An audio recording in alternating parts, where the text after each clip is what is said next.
Hello students, welcome to our channel. இப்போ பார்த்தீங்கன்னா அரையாண்டு பொதுத் தேர்வு நடந்துகிட்டு இருக்கு. ஸோ அது சம்மந்தமாக 11th ஸ்டாண்டர்டுடைய இங்கிலீஷ் மாடல் கொஷின் தான் நம்ம பார்க்க போகிறோம். இந்த கொஷின் உங்களுக்கு 100% வருமானு கேட்டிங்கன்னா 200% வரும் அப்படின்னு சொல்லலாம்.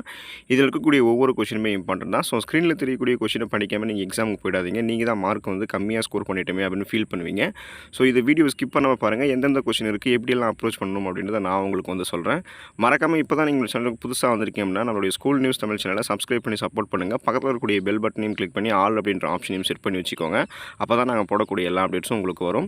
எல்லா நோட்ஸுக்கும் நீங்கள் என்ன பண்ணுறீங்க அப்படின்னா மறக்காமல் டிஸ்கிரிப்ஷனில் வாட்ஸ்அப் சேனல் லிங்க் இருக்கும், நம்மளுடைய சேனலோடைய தான். அதில் ஜாயின் பண்ணிக்கோங்க. உங்களுக்கு வேண்டிய எல்லா நோட்ஸும் அங்கே வந்துடும்.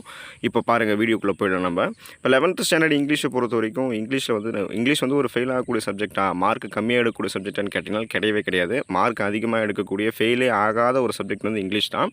நம்ம 1 மார்க்லேயே வந்து ஈஸியாக வந்து மார்க் ஸ்கோர் பண்ணலாம். சினானிம்ஸு, ஆண்டனிம்ஸு, அப்புறம் நமக்கு இருக்கக்கூடிய கிராமர் பார்ட்ஸ் இதெல்லாம் வச்சு நம்ம 1 மார்க்கில் வந்து ஈஸியாக எழுதலாம். மாங்குன்னு எழுதுறதை விட ஈஸியாக வந்து கிராமர்லாம் படிச்சுட்டு போனோம்னா 1 மார்க் நல்லா ஸ்கோர் பண்ண முடியும். ஸோ ஸ்க்ரீனில் தெரியக்கூடிய இந்த சினானிம்ஸ், ஆண்டனிம்ஸ் வந்து நீங்கள் நல்லா படிச்சுக்கோங்க. அமேஸ்டு, ஸோ இதெல்லாமே வந்து இப்போ பார்த்தீங்கன்னா சினானிம்ஸ்னால் என்னன்னு தெரியும், அறிஞ்சொரு பொருட்கள். தமிழில் சொல்லும் போது அது அறிஞ்சொரு பொருட்கள். இதுக்கு அர்த்தம் என்ன, அமேஸ்டுக்கு அர்த்தம் என்ன.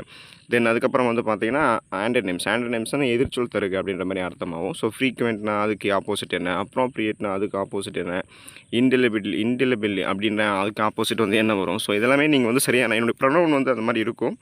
பட் அந்த வார்த்தைக்கு வந்து நீங்கள் ஆண்டனிம்ஸ் படிச்சுக்கோங்க. தென் அதுக்கப்புறம் வந்து பார்த்தீங்கன்னா கிராமர் பார்ட் ஃபுல்லாக வந்துடும். ப்ரெஃபிக்ஸ் வேர்டு வந்து கேட்டிருக்காங்க. மோட்டிவேட் அப்படின்றதுக்கு வந்து சூட்டபிள் ப்ரெஃபிக்ஸ் வேர்டு. தென் அதுக்கப்புறம் வந்து அப்ரிவேஷன், டிசி அப்படின்னா என்ன, ட்ரான்ஸ்ஃபர் சர்டிஃபிகேட்டு.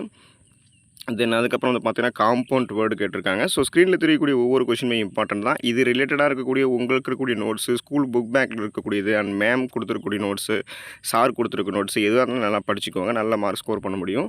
தென் அதுக்கப்புறம் வந்து பார்த்திங்க அப்படின்னா டெஃபினிஷன் ஆஃப் த வேர்டு ஹோமோபோஃபியா அப்படின்னா என்ன. அதுக்கப்புறம் வந்து பார்த்திங்கன்னா உங்களுக்கு அந்த இது மாதிரி கேட்டிருக்காங்க இல்லையா. ஸோ இதெல்லாம் உங்களுக்கு எங்கே இருக்குதுன்னு கேட்டிங்கன்னா இதெல்லாமே உங்களுக்கு இருக்கக்கூடிய அந்த நமக்கு கிராமர் பார்ட்டில் தான் வரும் இதெல்லாம். ஸோ கிளிப்பர்டு வேர்டு கேட்டிருக்காங்க ரோபோட்டுக்கு. அதுக்கப்புறம் வந்து பிக்சல்னால் என்ன அப்படின்னு கேட்டிருக்காங்க. டியருக்கு வந்து ப்ளூரல் ஃபார்ம் கேட்டிருக்காங்க. ஸோ இதெல்லாமே வந்து பார்த்திங்கன்னா ஈஸியாக நம்மளால் வந்து ஸ்கோர் பண்ண முடியும். ஸோ அதுக்கப்புறம் இந்த சிலபிஃபிகேஷன் வேர்டு, ஸ்கூலுக்கு வந்து சிலபிஃபிகேஷன் வேர்டு. ரெட் ரோஸ் அது வந்து பார்த்திங்கன்னா காம்பவுண்ட் வேர்டு எழுதணும். இது மாதிரி வந்து பார்த்திங்கன்னா இந்த ஸ்க்ரீனில் தெரியக்கூடிய ஒவ்வொரு கொஷினுமே நீங்கள் கிராமர் பார்ட் வச்சு சினானிம்ஸ், ஆண்டனிம்ஸ் வச்சு போட்டலாம், ஈஸியாக இருக்கும். ஸோ அந்த 21 மார்க் வந்து நீங்கள் இது வரைக்கும் எதுவுமே படிக்கலனாலும் இந்த 21 மார்க்காவது படிங்க. தென் பார்ட் 2 போனீங்க அப்படின்னா answer any four of the following questions எது சொல்லியிருக்காங்க இல்லையா. ஸோ இதில் என்ன சொல்லியிருக்காங்கன்னா அந்த போயட் லைன் கொடுத்துருப்பாங்க. போயம் லைன் கொடுத்துட்டு அதுலேருந்து ஃபிகர்ஸ் ஆஃப் ஸ்பீச் கேட்குறது, அதுலேருந்து ஒரு கேள்வி கேட்குறது, அந்த மாதிரி தான் இருக்கும். ஸோ 21, 22 கொஷின், தென் வந்து 23 கொஷின், 24, 25, 26 இது எல்லாமே வந்து பார்த்திங்கன்னா இந்த போயம் லைன் கொடுத்துட்டு அதுலேருந்து ஃபிகர்ஸ் ஆஃப் ஸ்பீச் கேட்குறது, அந்த மாதிரி தான் வந்து கேள்வி கேட்பாங்க. இதையும் நல்லா படிச்சுக்கோங்க. தென் வந்து ஆன்சர் எனி 3 கொஷின்ஸ் அது கேட்குறாங்க இல்லையா. ஸோ அதில் வந்து பார்த்திங்கன்னா நமக்கு வந்து அந்த டைரக்ட் ஸ்பீச், அதாவது சேஞ்ச் இன்டு இன்டெரக்ட் ஸ்பீச். அப்போ இந்த கொஷின் வந்து டைரக்ட் ஸ்பீச்சில் இருக்கும், இது இன்டெரக்ட் ஸ்பீச்சில் எழுதணும். ஷுட் அப்படின்னு அடுத்த லைனை வந்து நம்ம மாற்றி எழுதணும். தென் வந்து சேஞ்ச் இன்டு ஆக்டிவ் வாய்ஸ், அப்போ இது பேசிவ் வாய்ஸில் இருக்கும், இது ஆக்டிவ் வாய்ஸில் எழுதணும். சேஞ்ச் இன்டு காம்ப்ளெக்ஸ் சென்டென்ஸ், இது சிங்கிள் சென்டென்ஸில் இருக்குது, இது கலவை வாக்கியமாக காம்ப்ளெக்ஸ் சென்டென்ஸ் நம்ம மாற்றுவோம். இது மாதிரி கிராமர் பார்ட் படிக்கும்போது நல்ல மார்க் வந்து நம்மளால் ஸ்கோர் பண்ண முடியும்.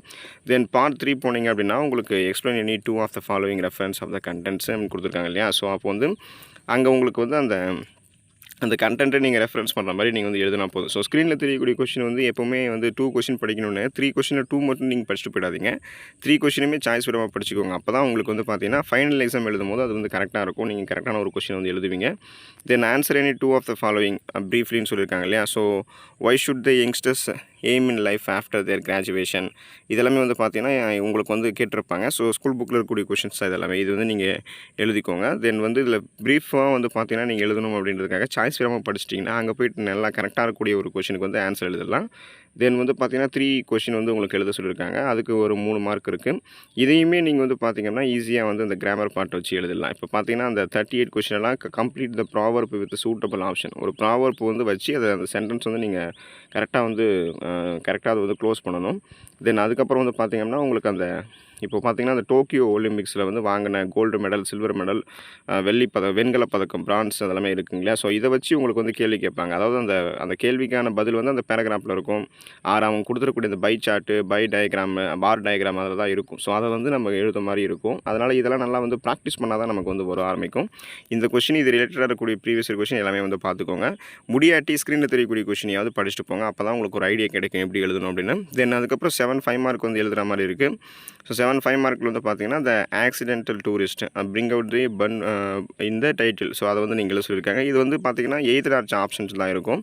எய்தர் ஆப்ஷன் இருக்குன்னு நீங்களே ஒரு கொஷின் மட்டும் படிச்சுட்டு போயிடாதீங்க. எல்லா கொஷினுமே படிச்சுக்கோங்க. அப்போ தான் உங்களுக்கு எந்த கொஷின் வந்து நல்லா ஈஸியாக தெரியுதோ அந்த கொஷினுக்கான ஆன்சர் எழுத முடியும். எப்போதுமே நம்ம சாய்ஸ் படிக்கும்போது வந்து சாய்ஸ் விடாமல் படிச்சிக்கணும். எழுதும்போது தான் சாய்ஸ் விட்டு எழுதணும். எல்லா கொஷினும் படிச்சுட்டு போயிட்டு அங்கே எது நமக்கு நல்லா தெரியுதோ அதை தான் எழுதணும். தென் அதுக்கப்புறம் வந்து பார்த்தீங்கன்னா இங்கே கேட்டிருக்கக்கூடிய எல்லாமே உங்களுக்கு அந்த பேராகிராஃப் வந்து கொடுத்துட்டு அதாவது பார்த்தீங்கன்னா அந்த கீவேர்ட்ஸ் கொடுத்துட்டு அதுலேருந்து உங்களுக்கு வந்து பேராகிராஃப் மெயின்டைன் பண்ண சொல்லுவாங்க.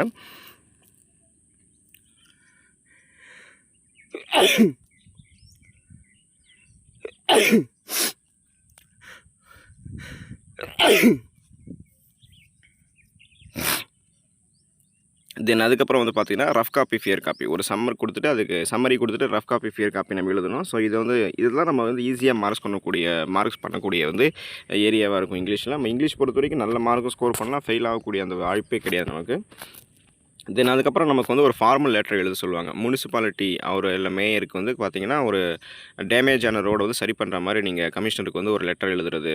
இல்லைனா வந்து பார்த்தீங்கன்னா your friend in the hospital under going treatment for leg வந்து ஃப்ராக்சர் ஆனதுக்காக.